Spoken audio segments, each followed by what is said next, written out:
In the parched heart of 1880s Kansas, where mercy was as scarce as rain, a pregnant widow named Willa Garner stood on her porch watching the bankmen load her belongings into their wagon. Her husband's grave was still fresh earth, and her baby wasn't due for 2 months, but the land was already lost.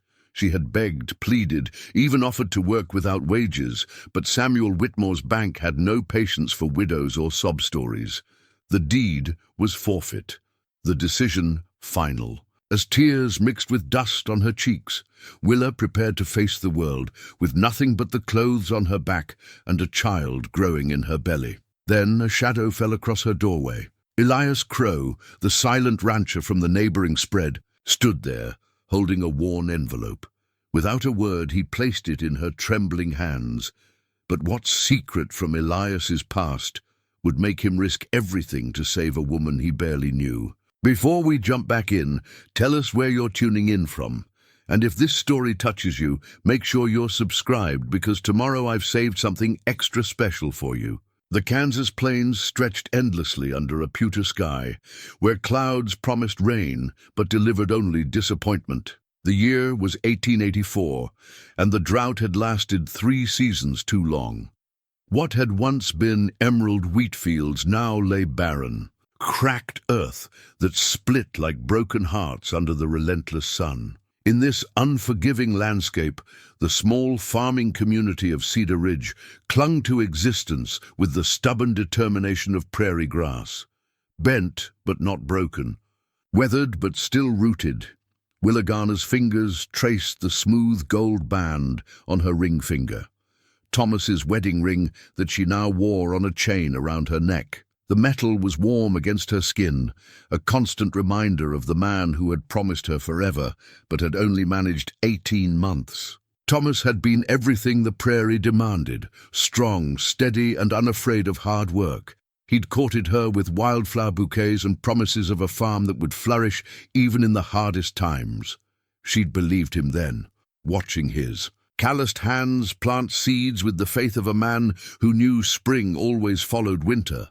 Their small farmhouse sat like a weathered sentinel against the endless horizon, its white paint peeling and shutters hanging askew from the constant wind. The wraparound porch, where they'd spent summer evenings planning their future, now sagged under the weight of neglect. Inside, dust motes danced in shafts of afternoon light that filtered through windows she no longer had the energy to wash. The kitchen, where she'd learned to make Thomas's favorite cornbread, now held only empty shelves and the ghost of better times. Thomas had died as he lived, working the land he loved. The fever had come quick and merciless, burning through him like prairie fire. In 3 days, she'd gone from wife to widow, from partner to solitary guardian of dreams that felt too big for one person to carry. The baby growing beneath her heart was his final gift, a piece of him she could hold on to when everything else slipped away like sand through desperate fingers. Doc Henley had been the one to break the news about the bank's intentions. He'd sat in her kitchen, his weathered face grave, as he explained how Thomas had taken a loan against the farm to buy seed for the spring planting, seed that never grew in soil too dry to nurture hope. Samuel Whitmore had given her 3 months to come, up with the money, a gesture he'd called generous, but which felt more like cruelty wrapped in false kindness. "You're carrying precious cargo, Willa," Doc had said, his voice gentle as he checked on her condition. "That baby needs a mama who isn't worrying herself into an early grave." But worry was all she had left. Worry and the increasingly awkward bulk of pregnancy that made even simple tasks feel mountainous. Martha Sullivan from the neighboring farm had tried to help, bringing soup and attempting to lift Willa's spirits with gossip and determined cheer. Martha was a sturdy woman, with greying hair and hands that spoke of a lifetime spent wresting sustenance from stubborn soil. She'd raised 6 children and buried 2 husbands, giving her a practical wisdom about survival that Willa desperately needed. "There's talk in town," Martha had whispered during one of her visits, glancing around as if Samuel Whitmore himself might be lurking behind the curtains. "Folks saying Whitmore's been buying up every failed farm for pennies, then selling. them to those railroad men from back east, making himself rich while good families lose everything they've worked for. The knowledge sat bitter in Willa's stomach. She wasn't the only one facing this fate, just the most vulnerable. A pregnant widow with no family and no means was an easy target, a problem to be solved quickly and quietly. The other struggling farmers at least had sons to work the land or relatives who could take them in. Willa had only the child she carried and memories that felt increasingly fragile. Thomas's unfinished projects haunted every corner of the house. The half-built addition meant to be a nursery stood like a skeleton against the south wall. Its frame, naked to the elements, tools lay where he'd dropped them, covered now in dust and rust. His favorite shirt still hung on the bedpost, and sometimes she caught herself reaching for it in the pre-dawn darkness, expecting to find him there, beside her. The isolation was perhaps the hardest part. The nearest neighbor was 3 miles away, and with her condition making travel difficult, days passed without seeing another soul. She talked to the baby sometimes, one hand resting on her swollen belly as she shared memories of his father or read aloud from the few books that had survived. Their lean times. The child responded with kicks and movement that both comforted and reminded her of how unprepared she was for what lay ahead. When the final notice came from the bank, crisp and official and final as a gravestone inscription, Willa had read it. 3 times before the words penetrated: eviction, foreclosure, 30 days to vacate. The legal language made her situation sound clean and businesslike, but there was nothing clean about losing everything you'd ever called home. 3 miles east of Willa's struggling farm, where the land rolled into gentle swells like a vast green ocean frozen in time, stood the Crowe Ranch. It was a prosperous spread by any measure, with sturdy fences, well-maintained buildings, and cattle that somehow found enough grass to stay fat even in the worst of the drought. Yet, for all its success, the ranch felt as isolated as a ship adrift, its owner a mystery wrapped in silence and shadow. Elias Crowe moved through his morning routine with the precision of a man who'd long ago decided that order was the only defense against chaos. He rose before dawn, fed the horses, checked the water troughs, and inspected fence lines with methodical thoroughness. His hands, scarred and weathered from years of hard work, performed each task with quiet efficiency. Those who knew him, which was precious few, understood that his silence wasn't rudeness, but something deeper, a withdrawal from the world that seemed as natural to him as breathing. The ranch house itself reflected its owner's nature. Built solid and functional, it lacked the feminine touches that might have made it a home rather than merely a shelter. No curtains softened the windows, no flowers brightened the porch, no photographs adorned the mantel. The only decoration was a faded daguerreotype that Elias kept hidden in the bottom drawer of his desk, wrapped carefully in oiled cloth like a precious relic. The photograph showed 2 young soldiers in Union blue, arms draped around each other's shoulders with the easy camaraderie of men who'd shared danger and survived to tell about it. One was clearly Elias, though younger, and wearing an expression of openness that his current face no longer possessed. The other soldier had kind eyes and a gentle smile, the face of a man who believed in goodness even in the midst of war's horrors. On the back, in fading ink, someone had written, "Elias and Thomas, Antietam, September 1862. In town, folks had their theories about Elias Crowe's past. Some said he'd been a gunfighter who'd hung up his holsters and tried to go respectable. Others whispered that he'd killed a man in a duel back east and fled west to escape the law. The more charitable souls suggested he'd simply lost a woman to another man and never recovered from the heartbreak. All the theories shared one common thread. They recognized that whatever had shaped Elias into the man he'd become had left wounds that ran deeper than flesh. The truth was both simpler and more complex than any of the town's speculation. Elias carried the war with him still, not in his body, but in his soul. He'd seen things at Antietam, at Gettysburg, at Chancellorsville that had carved pieces from his heart and left him unable to trust in the permanence of anything good. He'd learned that men who laughed with you at breakfast could be cold meat by supper time, that causes you'd die for could crumble like morning mist, that the only safety lay in expecting nothing and protecting what little you could control. The ranch had been his refuge, a place where he could impose order on at least one small corner of the world. He'd built it with his own hands, every board and nail placed with the deliberate care of a man who needed to believe that something could last. His cattle thrived because he watched over them with the vigilance of a sentry. His crops grew because he tended them with the patience of a man who understood that some things couldn't be rushed. His land prospered because he gave it the attention he'd once given to keeping his fellow soldiers alive. But prosperity couldn't fill the silence that had settled over his life like dust over an abandoned house. He ate his meals alone, worked his land alone, and went to sleep each night in a bed that felt as vast and empty as the prairie sky. Sometimes, in the quiet hours before dawn, he'd take out the photograph and study the faces of two young men who'd believed they were going to change the world. He'd wonder what Thomas would think of the man his friend had become. Successful but solitary, secure but somehow diminished. The closest Elias came to human connection was his weekly trips to town for supplies. He'd nod to the shopkeepers, pay his bills in cash, and listen to the local gossip without contributing to it. People had learned not to expect conversation from Elias Crowe, though they'd noticed he always paid fairly and never caused trouble. He was the kind of neighbor you could trust, but never really know. Reliable as sunrise, but distant as the mountains. It was on one of these supply runs that he'd first heard about Thomas Garner's death. The news had hit him like a physical blow. Though his face had shown nothing to the men discussing it outside Morrison's general store.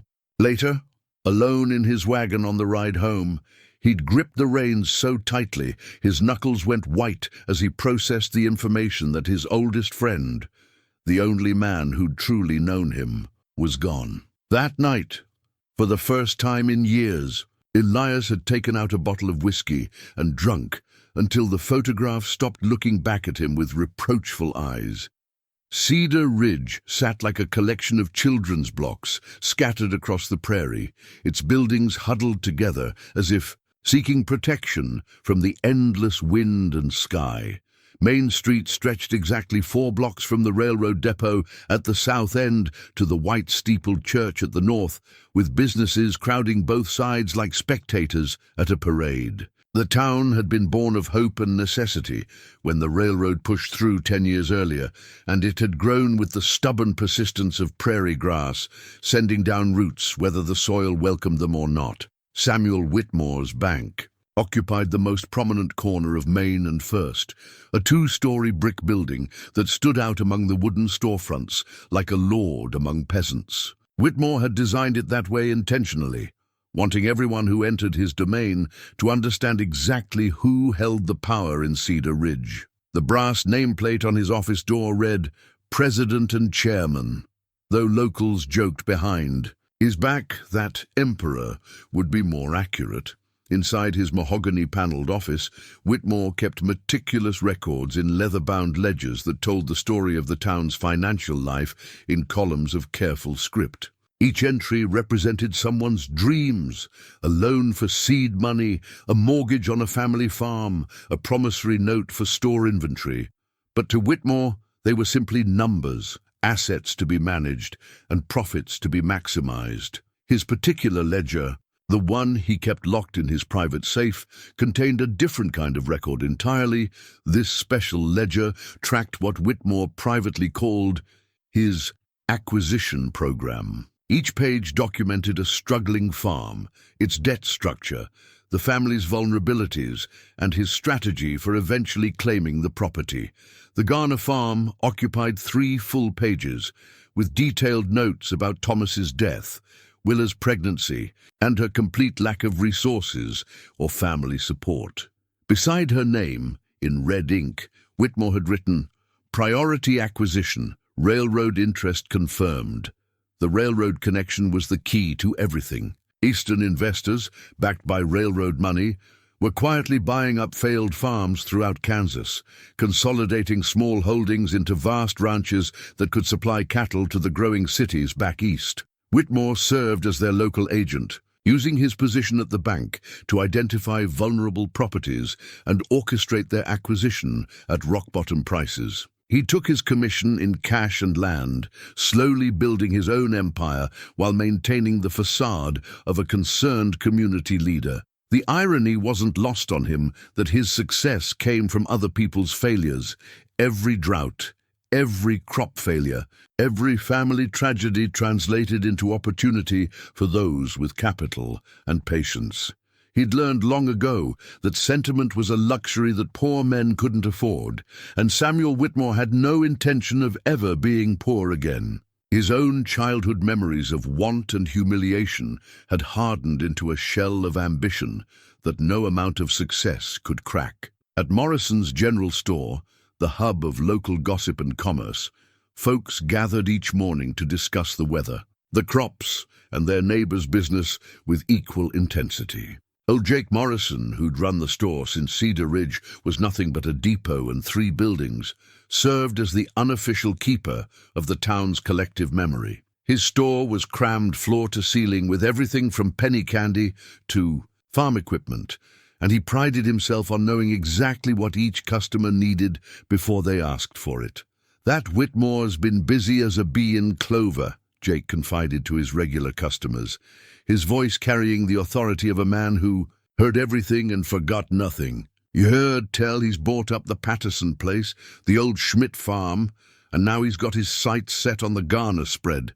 Seems mighty eager to help a widow in her time of need, if you catch my meaning." The customers caught his meaning perfectly. In a community where everyone knew everyone else's business, Whitmore's sudden interest in helping struggling farmers was viewed with the suspicion it deserved. Folks had watched good families lose everything while Whitmore somehow managed to end up with their land at sheriff's auctions, always bidding just enough to win, but never so much as to seem greedy. Dr. Henry Henley made his rounds between the bank and the general store, moving with the measured pace of a man who'd learned that most of life's emergencies weren't really emergencies at all. As the town's only physician, he served as confessor, counselor, and witness to Cedar Ridge's private struggles. His black medical bag contained more than pills and instruments.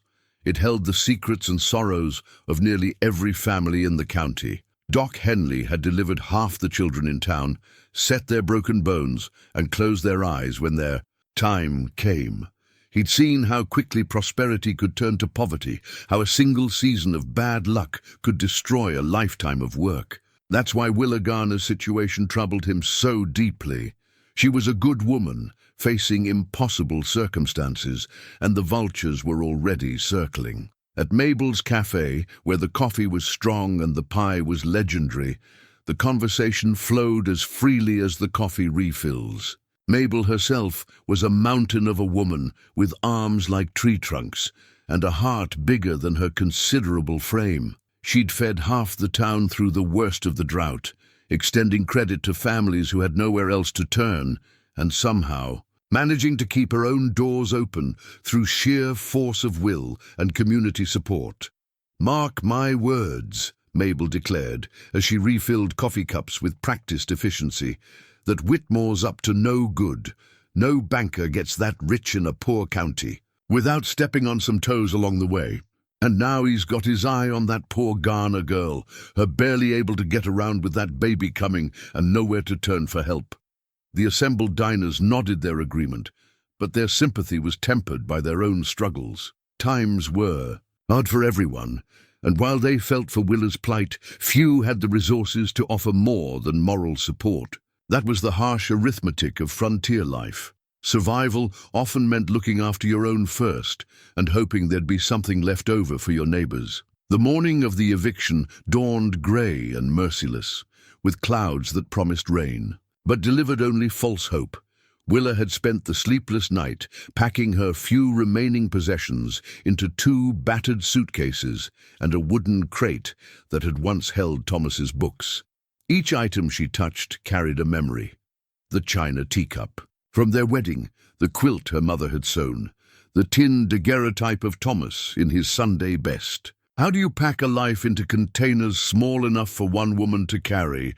Samuel Whitmore arrived promptly at 9 o'clock, accompanied by Sheriff Davies and 2 men with a wagon. The banker wore his best suit and a satisfied expression that made Willa's stomach turn. He carried a leather portfolio containing what he called the necessary documentation, though everyone present understood it was really a death certificate for her dreams. "Mrs. Garner," Whitmore said with false courtesy, tipping his hat as he approached the porch. "I trust you've had adequate time to prepare for the transition. My men will be respectful of your belongings, naturally." Willa stood in her doorway, one hand resting on her swollen belly and the other gripping the doorframe for support. At 7 months pregnant, even standing for long periods exhausted her, but she refused to show weakness to this man who'd shown her none. "I understand your position, Mr. Whitmore, but surely there's some accommodation we can reach. I'm willing to work, to pay what I can." "Business is business, my dear," Whitmore interrupted, his tone suggesting the matter was closed. "The bank has been more than patient given your circumstances, but patience has its limits, and we have other obligations to consider." Sheriff Davies looked uncomfortable with his role in the proceedings. He was a decent man, caught between duty and conscience, and everyone could see the conflict playing across his weathered features. "Ma'am, I'm truly sorry about this, but the law's the law. The bank has every right to reclaim property when payments ain't made." The 2 hired men began loading Willa's possessions into their wagon with mechanical efficiency. They handled her things carelessly, and she winced as she heard the china teacup rattle in its wrapping.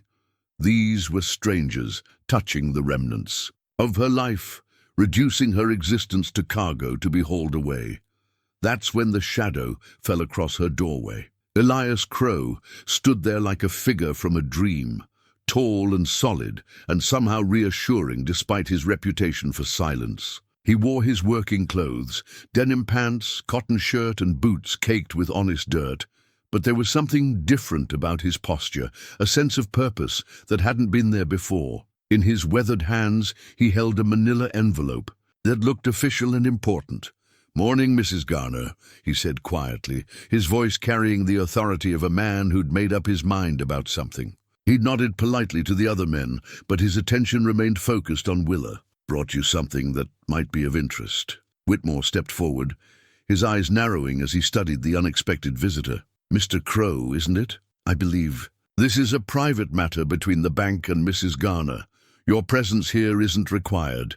Elias turned his attention to the banker with the slow deliberation of a man considering his words carefully. When he spoke, his voice was calm, but carried an edge that made everyone present suddenly alert. "Reckon it's private until it affects the neighborhood. This here's neighborhood business now." Without further explanation, Elias extended the envelope toward Willa. She took it with trembling fingers, noting how warm it was from his hands and how carefully he'd prepared it. The envelope was thick with documents, and her name was written across the front in careful script. Inside, she found papers that made no immediate sense, legal documents with official seals and flowing language that seemed too good to be true. But as her eyes focused on the key phrases, the impossible became real. Deed of transfer. Full ownership conveyed. All debts satisfied. Willa Garner, sole proprietor. The land deed was there, genuine and properly notarized, transferring full ownership of her farm from the bank to her personally. Every debt was marked paid in full in bold letters across the original loan documents. At the bottom of the deed, Elias Crowe's signature appeared as the purchasing party, though his name nowhere appeared as a claimant to the property. "I don't understand," Willa whispered, looking up at Elias with wonder and confusion warring in her expression. "How is this possible? I can't accept. Already done," Elias said simply. Papers are filed proper at the county courthouse. Bank's been paid, debts clear, land's yours free and clear. Whitmore snatched the documents from Willa's hands, his face darkening as he scanned the legal language. This is impossible. You can't just... The bank has rights. There are procedures, all proper procedures followed, Elias replied calmly. Cash payment, full documentation, legal transfer. Unless you're saying your bank don't honor its own contracts. The silence that followed Elias's revelation stretched like a taut wire ready to snap. Whitmore stood frozen, the deed trembling in his hands as his face cycled through expressions of disbelief, rage, and calculation. Sheriff Davies removed his hat and scratched his head, clearly out of his depth in matters that involved more law than he was comfortable navigating. The two hired men looked between their employer and the tall rancher, unsure whether they should continue loading the wagon or start unloading it. This is preposterous, Whitmore finally sputtered, his composure cracking like ice in spring. No one simply buys another person's debt without notice, without negotiation. There are proper channels, established procedures, all followed to the letter, Elias replied with the patience of a man explaining something obvious to a slow child. Your bank advertised the debt for sale in the county newspaper, as required. By law, I responded with a cash offer that exceeded the outstanding balance. Your clerk processed the transaction yesterday afternoon. Everything's legal and binding. Willa sank onto her porch steps, the weight of the moment making her legs unsteady. The baby inside her seemed to sense her emotional upheaval, kicking restlessly against her ribs as if sharing her confusion. She stared at the documents in Whitmore's hands, papers that represented not just her home, but her future and her child's. Inheritance. That a virtual stranger had secured these things for her seemed impossible, yet here was the proof in black ink and official seals. Why? She whispered, the word barely audible above the prairie wind. Mr. Crowe, I don't understand why you would do such a thing. I can't possibly repay you.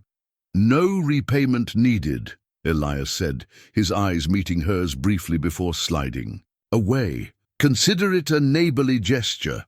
Prairie's hard enough without good folks losing their homes to... He paused, his gaze shifting to Whitmore with unmistakable meaning. To circumstances beyond their control.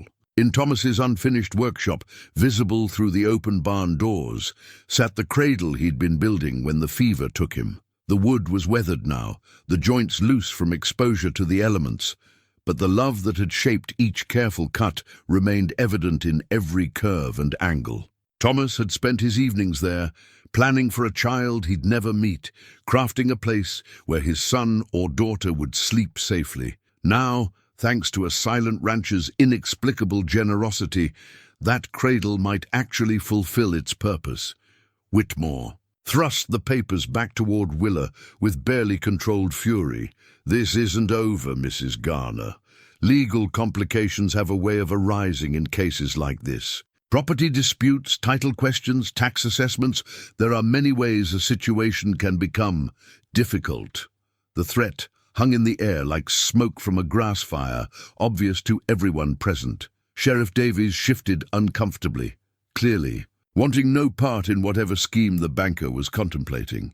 Elias, however, seemed unperturbed by the implied menace. If anything, his posture relaxed slightly, like a man settling in for a conversation he'd been expecting. Appreciate the warning, Elias said mildly. Course, I imagine the county prosecutor might be interested to hear about banks that don't honor their own legal contracts. Bad for business confidence, I'd think. Might even attract attention from those railroad investors I hear you've been working with. The color drained from Whitmore's face so quickly it was almost comical. The threat was subtle, but unmistakable. Elias knew about the banker's private arrangements, and he wasn't afraid to use that knowledge. In a community where reputation meant everything, the suggestion of impropriety could destroy a man's livelihood faster than drought could kill crops. You boys can head back to town, Sheriff Davies announced, clearly eager to extract himself from the deteriorating situation. Looks like there won't be any eviction today after all. Mrs. Garner, my apologies for the inconvenience." As the wagon rumbled away with its cargo of disappointed authority, Willa found herself alone with her mysterious benefactor. Elias stood awkwardly by his horse, his hands busy with the reins in a way that suggested he was as uncomfortable with gratitude as she was with accepting charity. The silence between them felt different now. Not the empty quiet of strangers, but the weighted pause of two people trying to understand what had just passed between them. "Mr. Crowe," she began, then stopped, overwhelmed by the inadequacy of words. "How do you thank someone for saving your entire world? How do you express gratitude for kindness so unexpected it felt like witnessing a miracle?" "Elias," he corrected quietly, "and no thanks needed, just take care of yourself and that baby. Prairie's got enough sadness without adding to it." He mounted his horse with practiced ease, but before riding away he turned back to look at her one more time. In that brief glance, Willa glimpsed something she hadn't expected, not the satisfaction of good deed accomplished, but the profound loneliness of a man who'd just given away something precious and had nowhere to go with the emptiness it left behind. 3 days passed before Willa could bring herself to bake the apple pie. She'd risen each morning with the intention of thanking Elias properly for his extraordinary kindness, but each time she'd find herself paralyzed by the magnitude of what he'd done. How do you repay a man who'd saved not just your home, but your future? What words could possibly encompass such gratitude? The apples had come from her own small orchard, the only trees on the property that had somehow survived both drought and neglect. Thomas had planted them the spring after their wedding, joking that they'd have apple pie for their golden anniversary. Now, as she carefully peeled each piece of fruit, Willa found herself thinking about the bitter irony of baking with his apples for another man. A man whose motives remained as mysterious as morning mist. Her kitchen filled with the warm scents of cinnamon and sugar as the pie baked, and for the first time since Thomas's death, the house felt alive again. The baby responded to her improved mood with gentle movements, as if sensing that something fundamental had shifted in their circumstances. She found herself humming an old hymn her mother had taught her, a melody about grace appearing in unexpected forms. The ride to Elias's ranch proved more challenging than she'd anticipated. At 7 months pregnant, even the gentle motion of the wagon seat left her breathless, and by the time she reached his property line, she was questioning the wisdom of the journey. But the pie sat beside her, wrapped in her best kitchen towel, and retreat seemed impossible now that she'd come so far. The Crowe Ranch impressed her with its quiet prosperity. Everything spoke of careful attention and patient investment. Fences that ran straight and true, buildings maintained with obvious pride, livestock that looked healthy despite the harsh conditions. It was the kind of place Thomas had dreamed their farm might become, given time and luck and better weather. Elias emerged from the barn as her wagon approached, wiping his hands on a rag and squinting against the afternoon sun. He moved with the unhurried gait of a man comfortable in his own space, but she caught the moment of surprise that crossed his features when he recognized her. Clearly he hadn't expected visitors, especially not the woman he'd so recently rescued. "Mrs. Garner," he said, approaching the wagon with cautious courtesy. "This is, unexpected. You shouldn't be traveling in your condition." "It's Willa," she replied, accepting his hand as he helped her down from the wagon seat. His touch was brief but steady, and she noticed the calluses that spoke of honest work. "And I couldn't rest easy without properly thanking you for what you've done." She retrieved the pie from the wagon, suddenly self-conscious about her humble offering. What was apple pie to a man who owned hundreds of acres and a house that could shelter 3 families? But Elias's expression shifted when he saw what she carried, his usual stoic mask giving way to something almost vulnerable. "You didn't need to," he began, then stopped, seeming to struggle with words that wanted to come but couldn't find their way out. "That is, I appreciate the gesture, but it wasn't necessary." "It was necessary for me," Willa said firmly, extending the pie toward him. A debt like mine can't go unacknowledged. My mother always said that kindness unpaid spoils the giver as much as the receiver. Elias accepted the pie with hands that trembled almost imperceptibly, as if he were receiving something far more precious than baked goods. When he looked up from the offering, his eyes held a warmth she hadn't seen before, like sunlight breaking through storm clouds.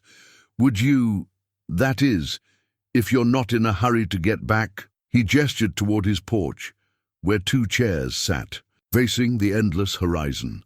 "The afternoon's pleasant enough for sitting, and you shouldn't make the return journey until you've rested." It was the longest speech she'd heard him make, and the invitation, however awkwardly delivered, carried genuine desire for her company.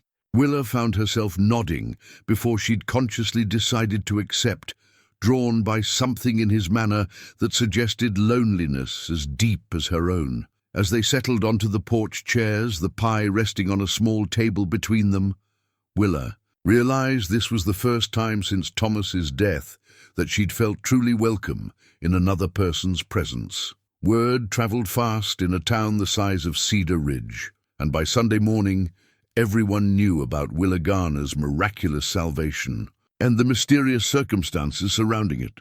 The congregation at First Methodist buzzed with whispered speculation as they filed into the white-steepled church, their voices mixing with the creaking of wooden pews and the rustle of Sunday-best clothing. Martha Sullivan had appointed herself Willa's unofficial protector, positioning her considerable bulk between her friend and the more gossipy members of the congregation. But even Martha's fierce loyalty couldn't shield Willa from the sideways glances and meaningful looks that followed her down the center aisle. She felt exposed, like a specimen under glass, every aspect of her situation subject to public examination and judgment.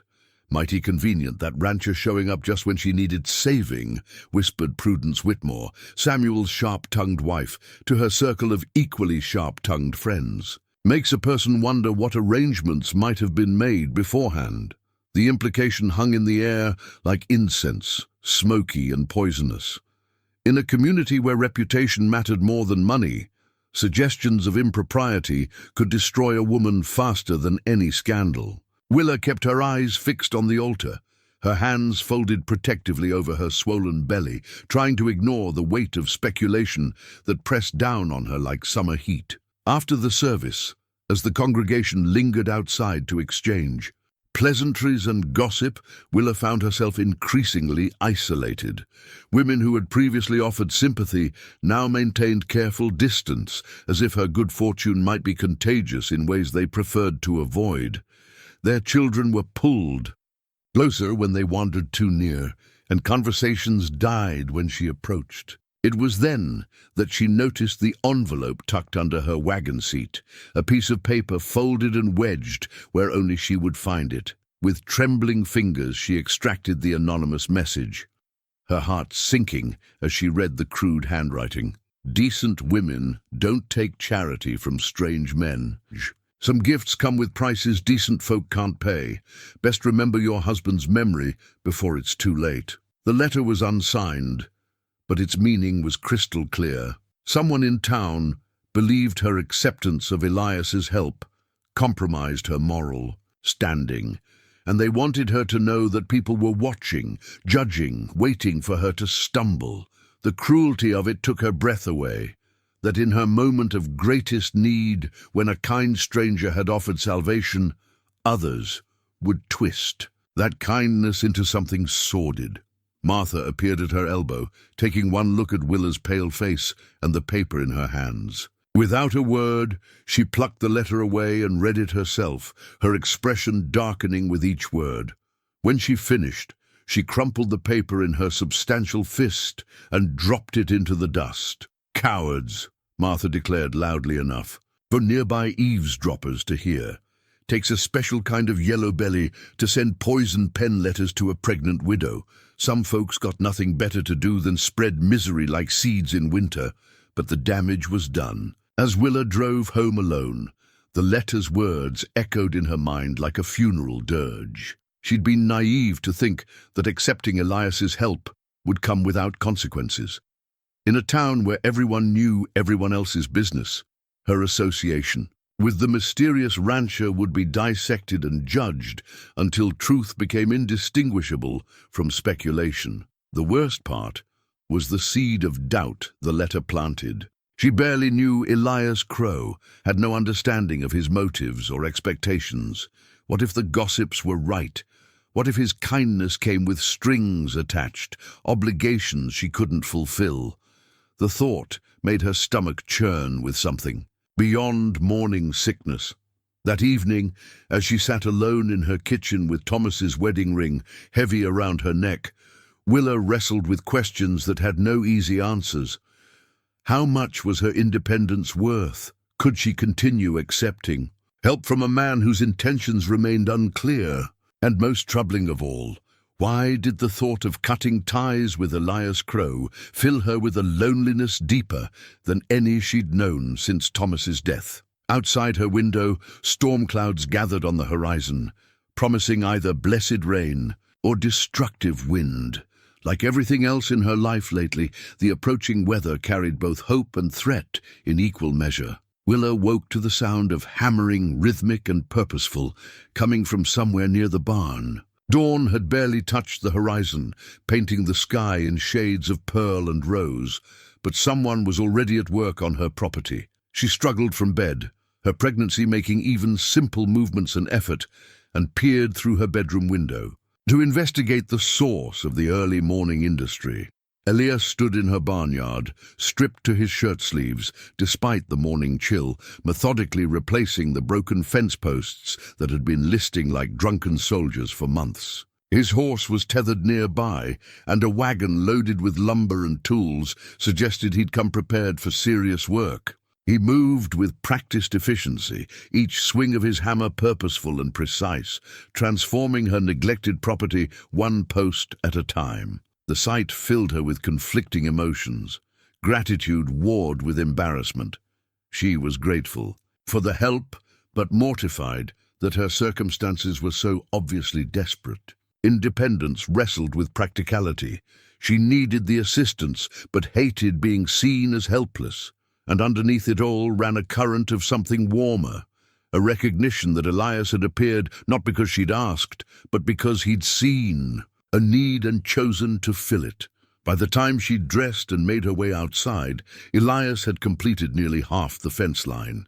He looked up as she approached, touching the brim of his hat in greeting, but continuing his work without pause. Sweat beaded on his forehead despite the cool air, and she could see the muscles in his shoulders working beneath the thin cotton of his shirt. "Morning," he said simply, as if finding him doing her chores was the most natural thing in the world.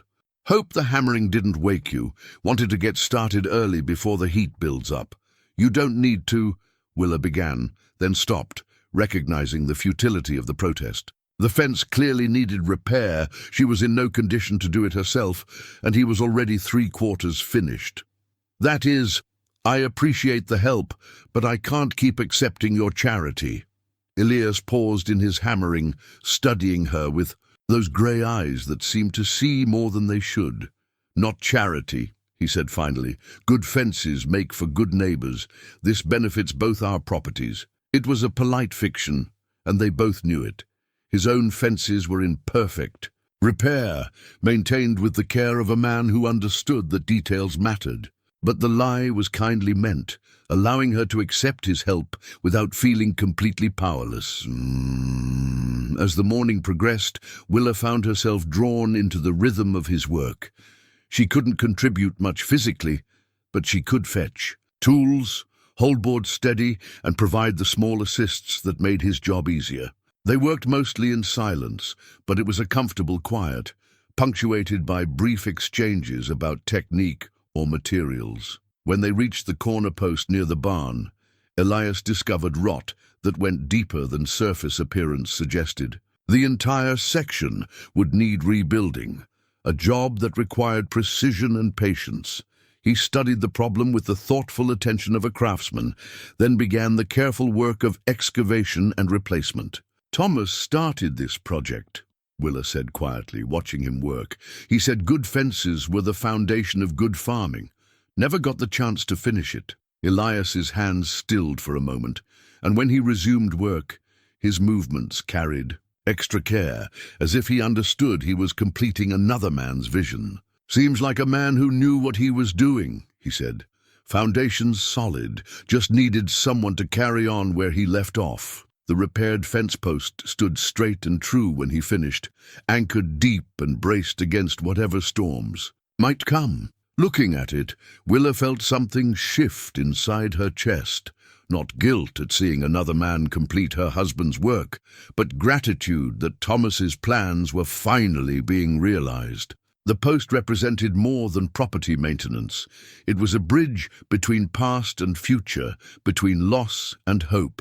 That evening, as Elias packed his tools and prepared to leave, the fence line stood complete and strong, ready to withstand whatever challenges the prairie might bring, and Willa found herself hoping he'd find another excuse to return. The carved wooden bird appeared on Willa's porch rail 3 days after the fence repair, perched there as if it had simply decided to rest during a long migration. She discovered it while hanging laundry, the morning sun catching the delicate details that brought the simple piece of wood to life. Someone had spent considerable time shaping each feather, each curve of wing and beak, transforming an ordinary chunk of pine into something beautiful and alive. No note accompanied the gift, but Willa knew instinctively who had left it there. The craftsmanship spoke of patient hands and careful attention to detail, qualities she'd observed in everything Elias touched. But more than that, the bird carried a gentleness that revealed something about its creator, a tenderness hidden beneath layers of silence and solitude. She lifted the carving carefully, surprised by its lightness and the smoothness of wood worn soft by countless hours of handling. This wasn't a recent creation, but something that had lived in someone's pocket or on someone's shelf, touched and treasured before being passed on to her. The thought that Elias had given her something precious to him, something he'd kept close, made her throat tighten with unexpected emotion. That afternoon, when he appeared again to check his fence repairs and inspect the corners for settling, Willa was ready for him. She'd spent the morning baking bread, and the warm loaves sat cooling on her kitchen table, filling the house with the yeasty scent of comfort and home. It was becoming a pattern between them. His quiet appearances to tend her property, her small offerings of food and hospitality in return. "Thank you for the bird," she said as he examined a fence post with unnecessary thoroughness. "It's beautiful. I've put it on my mantel where I can see it from the kitchen." Elias's hands stilled on the post, and she saw colour rise in his neck. Above his collar. "Seemed like something you might like," he said without looking at her. "House could use some cheerfulness." The admission revealed more than he'd probably intended. That he'd thought about her house, considered what might bring her pleasure, suggested a consideration that went beyond neighbourly duty. She found herself studying his profile as he worked, noting the way afternoon light caught the silver threads in his dark hair and the lines that spoke of years spent squinting against prairie sun and wind. "Would you like to come in for coffee?" she asked, surprising herself with the boldness of the invitation. "I've got fresh bread, and it seems silly to keep talking across a fence post." The pause that followed stretched long enough for her to question the wisdom of the offer. Elias straightened slowly, his grey eyes meeting hers with an expression she couldn't quite read. Uncertainty, longing, fear, perhaps all three warred in the silence between them. "Wouldn't be proper," he said finally, but his voice lacked conviction. "Folks in town already talk enough without adding fuel to their fire." "Let them talk," Willa replied, with a firmness that surprised them both. "I'm tired of living my life according to other people's opinions. You've shown me more kindness than anyone else in this county. The least I can do is offer you a cup of coffee in my own kitchen." Something shifted in his expression then, walls cracking just enough to let light through. He glanced toward the road, empty except for dust devils and distant heat shimmer, then back at her face. Whatever he saw there seemed to tip some internal balance in her favor. "Just coffee," he said, as if the clarification were for his own. benefit as much as hers. Her kitchen welcomed them with warmth and the lingering scent of fresh bread. As Willa bustled about preparing coffee and slicing still warm loaves, she was acutely aware of Elias's presence. How he removed his hat respectfully, how his large frame seemed to fill the space, how carefully he chose where to sit as if afraid of presuming too much. When she placed the carved bird in the center of the table between them, it seemed to bridge whatever distance remained. A reminder of the unexpected gift that had started this tentative dance towards something neither of them was quite ready to name. The evening arrived unexpected and golden, one of those rare prairie sunsets that painted the entire world in shades of amber and rose. Willa had been preparing a simple supper when she noticed Elias still working near the barn, his silhouette dark against the luminous sky. Without fully deciding to do so, she found herself calling out to him, her voice carrying across the yard with an invitation that surprised them both. "Mr. Crowe, Elias, would you care to join me for supper? It's nothing fancy, just stew and cornbread, but there's more than enough for two." He straightened from whatever task had kept him busy, tools forgotten as he considered her offer. The silence stretched just long enough for her to wonder if she'd overstepped some invisible boundary, but then he was walking toward her, hat in hand, and something like gratitude softening his usually guarded features. They ate by the light of her kitchen lamp and the dying glow from the hearth, the intimate setting transforming a simple meal into something that felt almost ceremonial. The stew was rich with vegetables from her struggling garden, and the cornbread was golden and warm, but it was the conversation that truly nourished them both. "Tell me about Thomas," Elias said quietly, his request carrying the weight of genuine interest rather than polite inquiry. What kind of man was he? The question should have been painful, but instead, Willa found herself smiling as memories surfaced like flowers after rain. He was the kind of man who talked to plants while he worked in the garden, convinced they grew better with encouragement.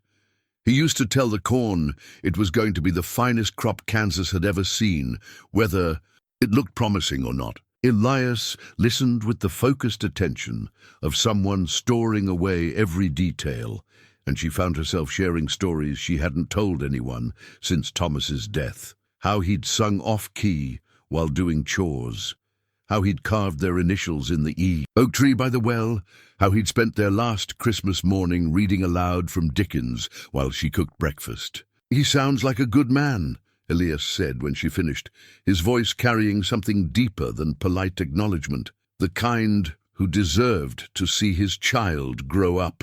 "Yes," Willa agreed, one hand instinctively moving to her belly where the baby stirred in response to her emotion. He was so excited about becoming a father. He'd already started planning fishing trips and riding lessons, talking about teaching our son or daughter everything he knew about the land. The shared meal stretched into something neither had experienced in longer than they cared to remember. Companionship without agenda, conversation without pretense. As full darkness settled around them and the lamp cast dancing shadows on the walls, they moved to sit before the fireplace, where glowing embers provided both warmth and intimate lighting. "What about you?" Willa asked, emboldened by the wine-dark hour and the sense that usual rules had been suspended. "Were you ever married? Did you ever want children?" The question hit something vulnerable in Elias's expression, and for a moment she thought he might retreat behind his usual silence. But the evening seemed to have cast its own spell, creating a space where honesty felt not only possible, but necessary. "Once," he said finally, his voice so quiet she had to lean forward to hear, "before the war, had plans, just like any young a man, but war changes things, changes a man. When I came back," he paused, struggling with words that wanted to stay buried, "wasn't fit for the kind of life she deserved. Still ain't, truth be told." The admission hung between them like a bridge. Neither was quite ready to cross. Willa studied his profile in the firelight, seeing not the successful rancher others knew, but the wounded soldier who'd never quite found his way home from whatever battlefield still haunted his dreams. Without conscious thought, she reached across the small space separating them and placed her hand gently over his. The contact was brief, barely a moment's touch, but it carried the weight of understanding and acceptance that words couldn't convey. When Elias finally rose to leave, the evening felt like a shared meal by firelight had somehow nourished parts of them both that had been starving in silence. The legal document arrived on a Tuesday morning, delivered by a nervous-looking clerk who barely waited for Willa's signature before hurrying back to town. The official seal of the county courthouse made the envelope feel heavy as stone in her hands, and she knew, before opening it, that Samuel Whitmore had found new ways to make her life difficult. Inside, legal language wound through multiple pages like a snake through tall grass, but the meaning was clear enough once she passed through the elaborate phrasing. Whitmore was challenging the validity of the deed transfer, claiming irregularities in the process and demanding a formal review by the county court.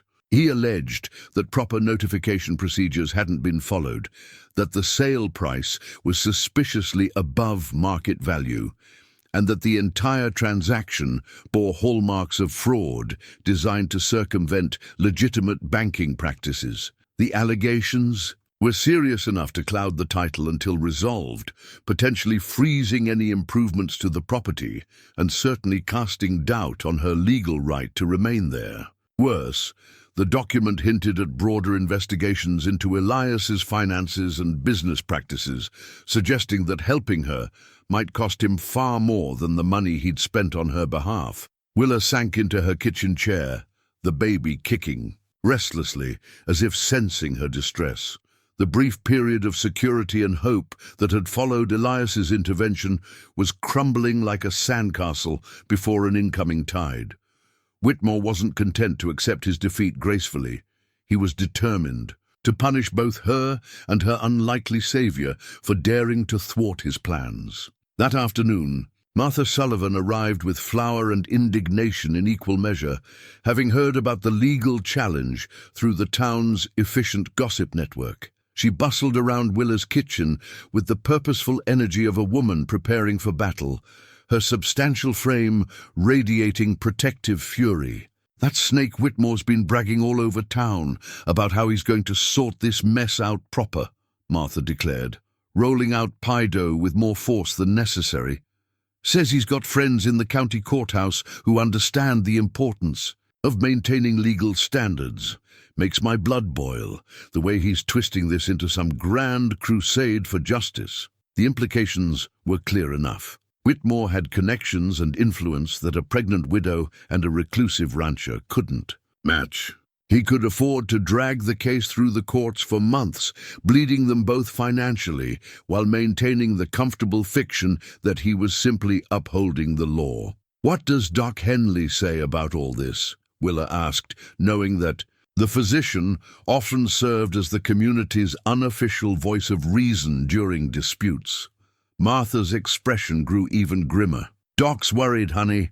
Says Whitmore's been talking to people about your association with Mr. Crowe, making implications about the nature of his interest in helping you, suggesting that maybe the deed transfer was payment for services that decent folks don't talk about in polite company." The accusation hit Willa like a physical blow, stealing her breath and sending heat rushing to her cheeks. That Whitmore would stoop to destroying her reputation to achieve his goals shouldn't have surprised her, but the calculated cruelty of it still shocked her. In a community where a woman's standing depended entirely on others' perception of her moral character, such rumors could destroy her more effectively than any legal maneuver. "He can't prove what isn't true," Willa said, but her voice lacked conviction. In small towns, proof mattered less than perception, and once planted, seeds of scandal grew quickly in fertile gossip. "Truth's got nothing to do with it," Martha replied grimly. "Whitmore's counting on folks being ready to believe the worst, especially about a situation they don't understand. Man like Elias Crowe doesn't usually go around rescuing widows without wanting something in return. Least that's how people think. That evening, as Willa sat alone with the legal documents spread across her kitchen table, she wrestled with impossible choices. She could fight the challenge and risk dragging Elias into a scandal that might destroy them both. She could surrender the deed and accept whatever fate awaited her and her unborn child. Or she could find some middle ground that satisfied Whitmore's greed while preserving what remained of her dignity. None of the options offered anything resembling victory, and all of them required sacrifices she wasn't sure she was strong enough to make. Elias arrived the next morning with storm clouds gathering both in the sky and in his expression. Word of Whitmore's legal challenge had reached him, along with the whispered accusations that followed in its wake. He stood in Willa's doorway like a man preparing for battle, his jaw set and his grey eyes darker than the approaching weather. "We need to talk," he said without preamble, his voice carrying a gravity that made her heart race with apprehension. "About what this is going to cost, and whether you're prepared to pay it." They sat at her kitchen table, with the legal documents between them like a declaration of war. Outside, the first fat raindrops began to spatter against the windows, and thunder rumbled in the distance like artillery. The storm that had been threatening for days was finally arriving, bringing with it the confrontation Willa had been dreading. "I know what people are saying," she began, but Elias cut her off with a sharp gesture. Do you really understand what Whitmore's trying to do here?" His voice carried an edge she'd never heard before, frustration mixed with something that might have been fear. "He's not just challenging the deed. He's trying to destroy both our reputations, make it so neither of us can show our faces in this county again." Willa met his gaze steadily, surprised by her own calm in the face of his agitation. "Then why did you do it? Why risk everything for someone you barely know?" The question hung between them like lightning before thunder, charged with implications neither had been willing to voice. Elias's composure cracked, revealing something raw and vulnerable beneath his usual control. "Because I couldn't let you lose everything," he said, his voice dropping to barely above a whisper. "Because watching you face that eviction alone was like watching—" He stopped, struggling with words that wanted to come but carried too much weight. "Like watching something beautiful being destroyed while I stood by and did nothing." The admission shattered whatever careful distance they'd maintained. Willa felt tears gathering in her eyes, not from sadness, but from the overwhelming recognition of being truly seen, truly valued, by someone who asked nothing in return. "Elias," she said softly, reaching across the table to touch his hand. This time he didn't pull away, and she could feel the tremor in his fingers, the barely contained emotion that made him seem suddenly fragile despite his size and strength. "I've got something to show you," he said after a long moment, rising from the table with the careful movements of a man carrying a heavy burden. He went to his coat and withdrew a folded paper, worn soft from handling and yellowed with age. "Been carrying this since the war, never showed it to another living soul." The letter was written in a familiar hand, though it took Willa a moment to recognize Thomas's careful script. As she read, her world shifted on its axis, rearranging itself around truths she'd never suspected. "My dearest friend Elias," the letter began, "if you're reading this, then the fever has taken me, as we both feared it would. I need you to know that my last thoughts were not of my own suffering, but of the woman I'm leaving behind. Willa is the finest person I've ever known, but she's gentle in ways this hard country doesn't forgive. She'll need someone strong enough to protect her, patient enough to earn her trust, and good enough to deserve her love. I know I'm asking the impossible, but if there's any way you could watch over her, see that she's safe, I'd count it the greatest kindness one friend could do for another." The letter continued, but Willa's vision blurred with tears that made reading impossible. When she looked up, Elias was watching her with an expression of such naked vulnerability that she felt her heart break and heal simultaneously. "He knew you," she whispered. "He wrote to you about me." "More than that," Elias replied, his voice rough with emotion.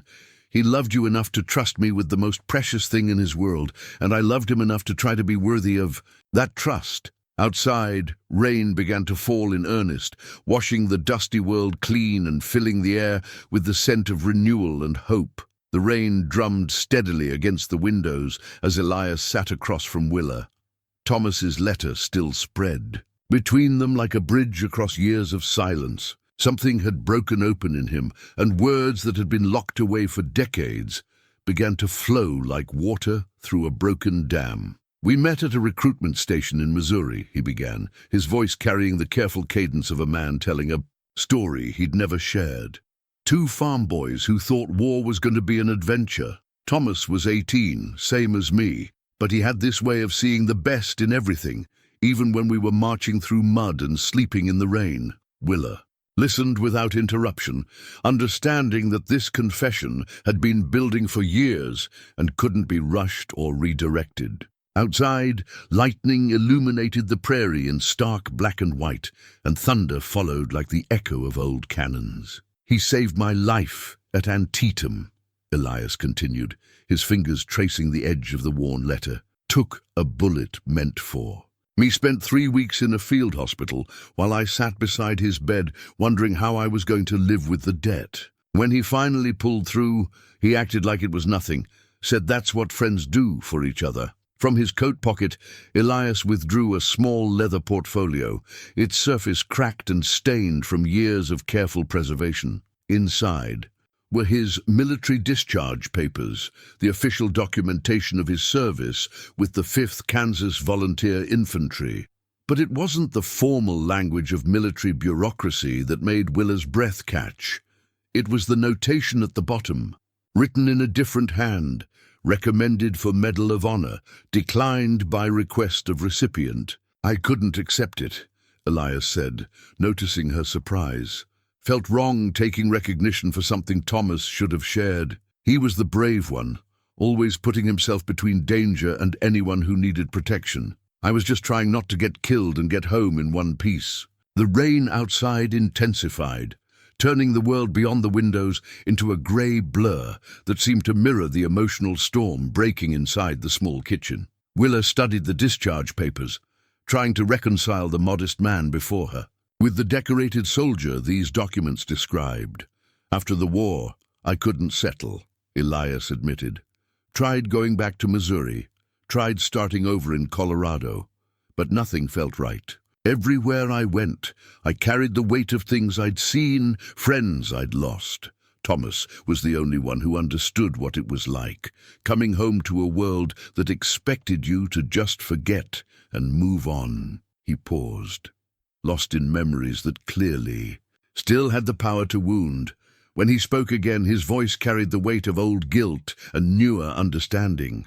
"When Thomas wrote about moving to Kansas, about finding land and starting fresh, it seemed like maybe we could help each other heal. He had dreams enough for both of us, and I had money saved from my army pay. We were going to be neighbors, build something good together. But you never came," Willa said gently, beginning to understand the shape of his isolation. "Got as far as Topeka and lost my nerve," Elias confessed. "Convinced myself I'd bring nothing but trouble to his new life. He had you by then. Had written about falling in love and planning to marry. Seemed selfish to show up with my shadows and silence when he was finally finding happiness." The discharge papers lay on the table between them, evidence of service and sacrifice that had never been properly honored. Willa looked at the man across from her, successful rancher, decorated veteran, loyal friend, and saw clearly for the first time the boy who had gone to war and never quite made it home. "So you watched from a distance," she said, understanding flooding through her like warm rain after drought. "For 2 years," Elias nodded. "Told myself I was protecting him from what I'd become. But when the fever took him," his voice broke slightly, "I realized I'd wasted 2 years we could have had as friends, as brothers. And then it was too late for everything except trying to honor the promise I'd never actually made." Outside, the storm began to move on, leaving behind the clean scent of washed earth and the promise of new growth. The storm had passed, leaving the air clean and electric with possibility, when Elias reached into his coat one final time. His movements were deliberate, almost ceremonial, as he withdrew an envelope that bore clear signs of having been opened and refolded countless times. The paper was different from his discharge papers, newer but worn soft from handling, with Thomas's distinctive handwriting across the front. "There's more," he said quietly, his voice carrying the weight of a man about to reveal his deepest secret. "Something Thomas wrote just before he died. Something I should have shown you from the beginning." Willa's heart hammered against her ribs as she recognized the envelope.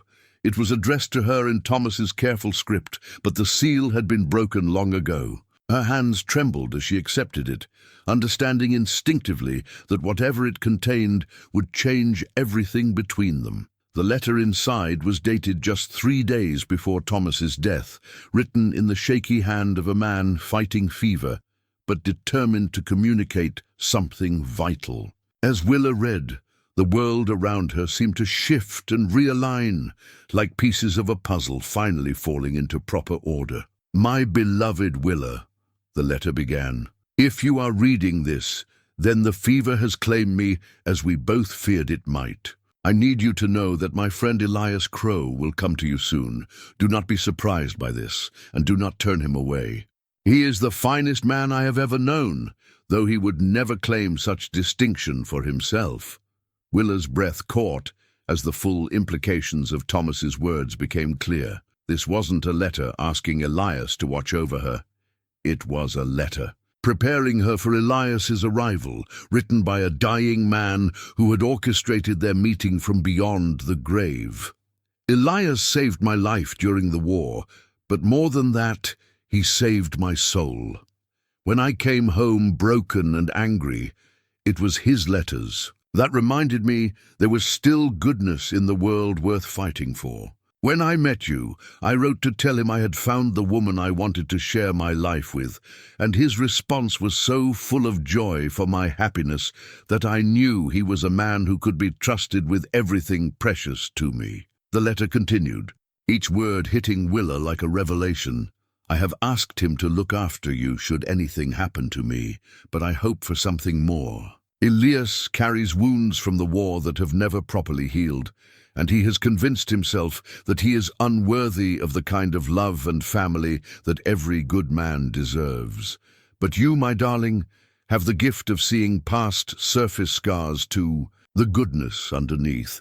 If fate should bring you together, do not let his protests or his guilt prevent you from recognizing what I have long known, that he is capable of loving you as completely as any woman has ever been loved." Willa's vision blurred with tears as she read Thomas's final paragraphs. "I do not ask you to forget me or to love him in my place. I ask only that you allow yourself to be happy, to find love again, if love should find you. Elias will resist such happiness, believing himself unworthy of it, but you have the strength to show him otherwise. In loving him, you would honor my memory more than any amount of mourning ever could." The letter was signed with Thomas's familiar flourish, but beneath his signature was a postscript that made Willa's heart stop. "P.S. I have given Elias my war medal to present to you when the time is right. It represents the brotherhood we shared and the trust I place in him to care for what I hold most dear." Elias was watching her face as she read, his expression a mixture of hope and terror. When she finished, he reached into his pocket one more time and withdrew a small wooden box. Inside, nestled in faded silk, lay Thomas's Medal of Honor, the decoration he had never mentioned, the recognition he had earned but kept private. "He never told me," Willa whispered, touching the medal with reverent fingers. "He never said he was a hero. He was too modest to see himself that way," Elias replied. "But he was the bravest man I ever knew, and not just in war. It takes courage to love someone enough to want them to find happiness even after you're gone." The silence that followed was pregnant with possibility and weighted with the enormity of Thomas's revelation. He had known he was dying, and he had used his final days to orchestrate not just Elias's care for Willa, but the possibility of their love. It was matchmaking from the grave, executed with the same careful planning Thomas had brought to everything he touched. "He planned this," Willa said, wonder and shock warring in her voice. "All of it. He wanted us to find each other." The revelation of Thomas's orchestrated matchmaking hung between them like a bridge neither knew how to cross. Willa stared at the medal in her hands, its weight somehow representing both Thomas's love and the impossible burden of living up to his expectations. The magnitude of what her husband had planned, the careful manipulation of events, even as he lay dying, left her reeling with emotions too complex to untangle. "He had no right," she said finally, her voice tight with anger that surprised them both. "Thomas had no right to make such decisions for us, to arrange our lives like pieces on a chessboard." Elias recoiled as if she'd struck him, the hope that had been building in his expression crumbling into something much more familiar, guilt and self-recrimination. "You're right," he said quietly, reaching for his hat. "I should never have presumed—" "Don't," Willa cut him off, her own confusion making her voice sharper than she intended. "Don't you dare turn this into another reason to punish yourself. This isn't about your worthiness or my availability. This is about Thomas thinking he could control our emotions from beyond the grave." She rose from the table with effort, her pregnancy making the movement awkward, but her agitation demanded motion. The kitchen suddenly felt too small, too confining, for the storm of feelings battling inside her chest. Love for Thomas warred with fury at his presumption. Gratitude for Elias's care fought against resentment at being manipulated. Attraction struggled with guilt over feeling anything beyond. "Friendship for another man. He loved you," Elias said, his voice carrying the patience of a man accustomed to absorbing others' anger. "Everything he did came from love." "Love doesn't give someone the right to make choices for other people," Willa replied, pacing as much as her condition allowed. "I mourned him, Elias. I grieved properly and completely. I was finally beginning to heal, to imagine a future that didn't revolve around loss. And now I discover that even my healing was part of his plan." The words hung in the air like accusations, though neither was sure who was being accused. Thomas for his elaborate orchestration, Elias for following those orchestrations, or Willa herself for responding exactly as Thomas had predicted she would. "Did you know?" she asked suddenly, turning to face Elias with eyes that demanded absolute honesty. "When you helped me, when you spent time here, when you—" She gestured vaguely at the intimacy they'd been building. "Did you know about the letter?" "Not all of it," Elias admitted, his integrity preventing any comfortable lies. "I knew he'd asked me to watch over you. I knew he wanted me to make sure you were safe.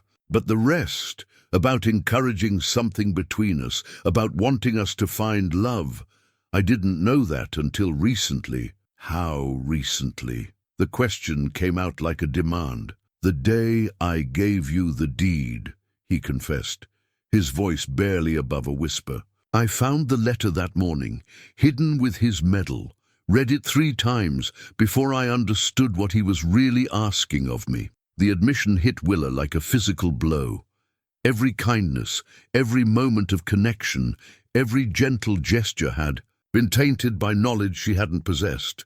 While she'd been discovering genuine feelings, he'd been following a dead man's instructions. "So all of this," she said, her voice breaking slightly, "every conversation, every meal, every moment we've shared, it was all just you fulfilling an obligation to Thomas?" "No," Elias said urgently, rising from his chair as if to physically bridge the distance growing between them. "It started that way, maybe, but it became something else. What I feel for you—" He stopped, struggling with words that felt too large and dangerous to speak aloud. "What you feel for me was suggested by my dead husband," Willa finished, her tone cutting despite the tears gathering in her eyes. "How am I supposed to trust any of it? How am I supposed to know what's real and what's just you trying to be the man Thomas wanted you to be?" The silence that followed felt final, like a door closing on possibilities that had never really existed. Thomas's war medal lay forgotten on the table between them, its bronze surface reflecting the lamplight like judgment. Outside, the last of the storm clouds moved away, taking with them any hope that the weather might provide an excuse for Elias to stay longer. "I should go," he said finally, reaching for his coat with movements that spoke of a man who had lost something precious before he'd ever really possessed it. "Yes," Willa agreed, though the word felt like swallowing glass. "I think you should." As Elias walked toward the door, Thomas's medal caught the light one more time, its gleaming surface a reminder of brotherhood, sacrifice, and the dangerous presumption that love could be orchestrated like a military campaign. 3 days passed in a silence that felt more complete than death. Willa moved through her daily routines like a woman walking underwater, every action requiring conscious effort and deliberate thought. The baby inside her seemed to sense her distress, kicking restlessly and making sleep impossible. She found herself talking to the child, one hand resting on her swollen belly as she tried to explain emotions too complex for her own understanding. "Your papa was a good man," she whispered during the long, dark hours before dawn. "But good. Men sometimes make mistakes, even when they're trying to help. And now, Mama has to figure out how to live with the consequences of his love." The carved wooden bird still sat on her mantle, catching the morning light and reminding her of gentleness she wasn't sure she could trust anymore. Every time she looked at it, she wondered if Elias had given it to her because he wanted to, or because Thomas's letter had suggested such gestures would win her heart. The uncertainty poisoned even her most cherished memories of their growing connection. Martha Sullivan arrived on Thursday morning with provisions and the grim news that Whitmore was pressing his legal challenge with renewed vigor. Word had spread about the confrontation between Willa and Elias, and the banker was using their apparent estrangement as evidence that the deed transfer had been improper from the beginning. "He's saying that if the arrangement was legitimate, you two wouldn't be having difficulties now," Martha reported, her substantial frame radiating indignation as she unpacked supplies. "Claims that proper business relationships don't fall apart over personal disagreements." The logic was twisted but effective.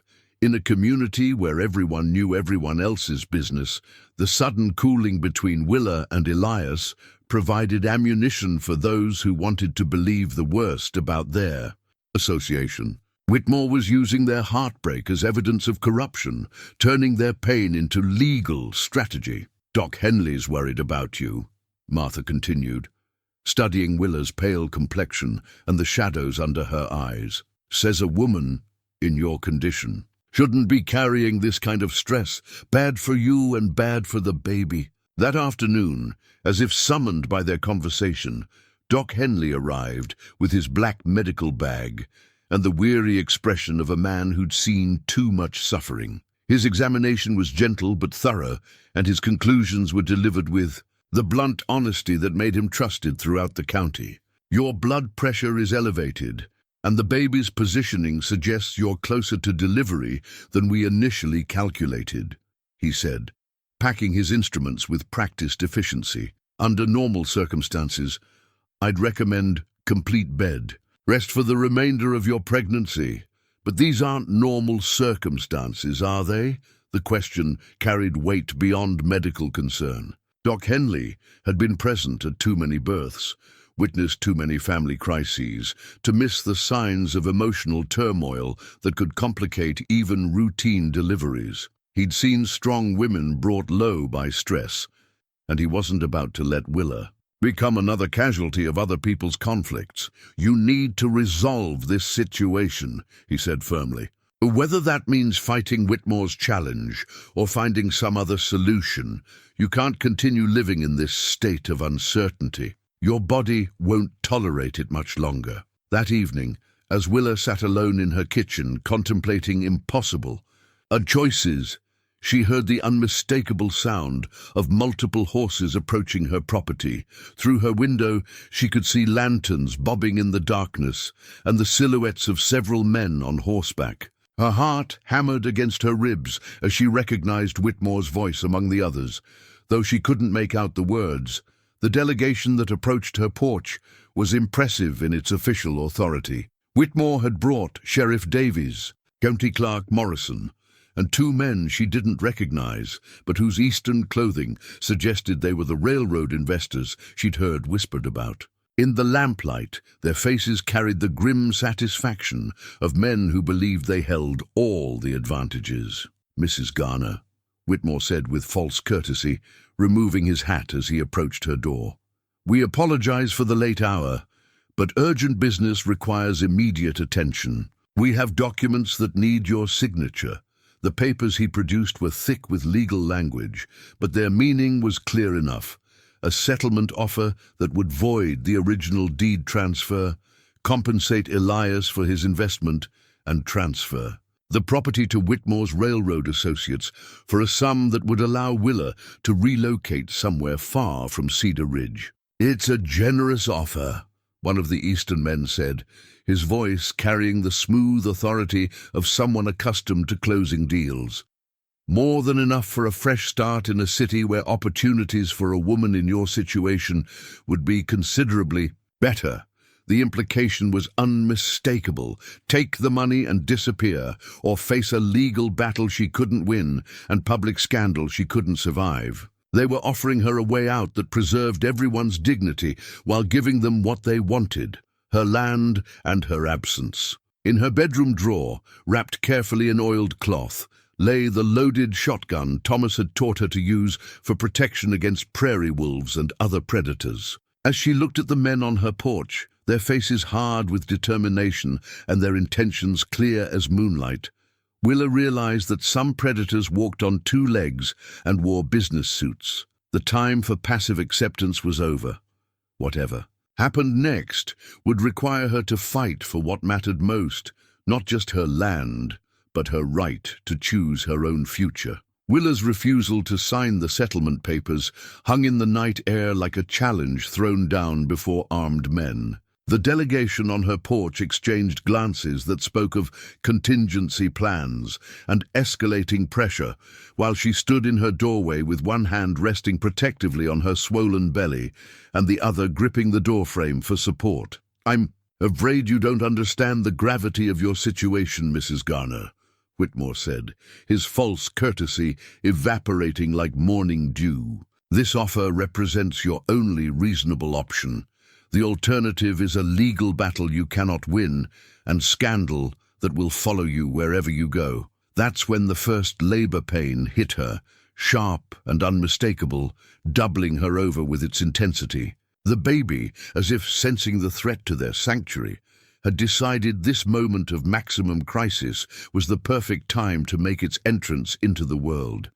Willa gasped, her knees nearly buckling as the contraction gripped her body like a giant. "Fist, something's wrong," Sheriff Davies said, his lawman's instincts overriding his business obligations. "Ma'am, are you—" "The baby's coming," Willa managed between gritted teeth, understanding with crystal clarity that the next few hours would determine not just her child's future, but her own survival. "You need to fetch Doc Henley, now." The men on her porch suddenly found themselves transformed from aggressive negotiators into reluctant midwives, their carefully planned confrontation derailed by the simple biological fact that babies arrive on their own schedule. As another contraction seized her, Willa heard the sound of approaching hoofbeats, fast and urgent, carrying a rider who seemed to be racing against time itself. Elias appeared out of the darkness like an answer to prayers she hadn't dared voice. He took in the scene at a glance. Willa doubled over in labor, the delegation of men looking increasingly uncomfortable, and the sense of crisis that hung over. Everything like smoke from a prairie fire. Without hesitation, he dismounted and pushed through the group to reach her side. "I heard voices," he said simply, his strong arm supporting her weight as another contraction began. "Figured you might need help. This is a private matter," Whitmore protested, but his voice lacked its previous authority. Watching a woman in labor had a way of putting business concerns into stark perspective, and even railroad investors understood that some things took precedence over legal documents. "Sheriff," Elias said without taking his attention from Willa, "ride for Doc Henley. Tell him it's urgent. The rest of you can conduct your business after this baby's safely born." The authority in his voice brooked no argument. This was the decorated veteran speaking, the man who'd led soldiers through hell and brought them home alive. Sheriff Davies was already mounting his horse, grateful for clear orders that made sense, while the other men retreated to a respectful distance. Through the next several hours, as labor progressed with the relentless rhythm of nature asserting itself, the petty concerns of deeds and land ownership seemed insignificant compared to the miracle unfolding in Willa's bedroom. Doc Henley arrived in time to guide the delivery, while Elias waited on the porch with the patience of a man who understood that some things couldn't be rushed. The baby's first cry pierced the pre-dawn darkness like a declaration of independence, announcing the arrival of a new life that would not be bound by the conflicts of the previous generation. When Doc Henley emerged with the news that both mother and child were healthy, the assembled men found themselves unexpectedly moved by the simple wonder of birth. In the soft light of early morning, as Willa held her son for the first time, she saw Thomas's gentle eyes looking back at her from the baby's face. But more than that, she saw the future, her son's future, and understood with absolute clarity what she needed to do to protect it. "Mr. Whitmore," she said when the delegation was finally allowed inside to pay their respects, her voice carrying the quiet strength of a woman who had just accomplished the most difficult thing in the world and survived it. "I'll be keeping my land. This baby deserves to grow up where his father planted roots, and I intend to see that he gets that chance." The railroad men muttered about legal challenges and continued pressure, but their hearts weren't in it anymore. Something about witnessing new life had taken the edge off their appetite for conquest.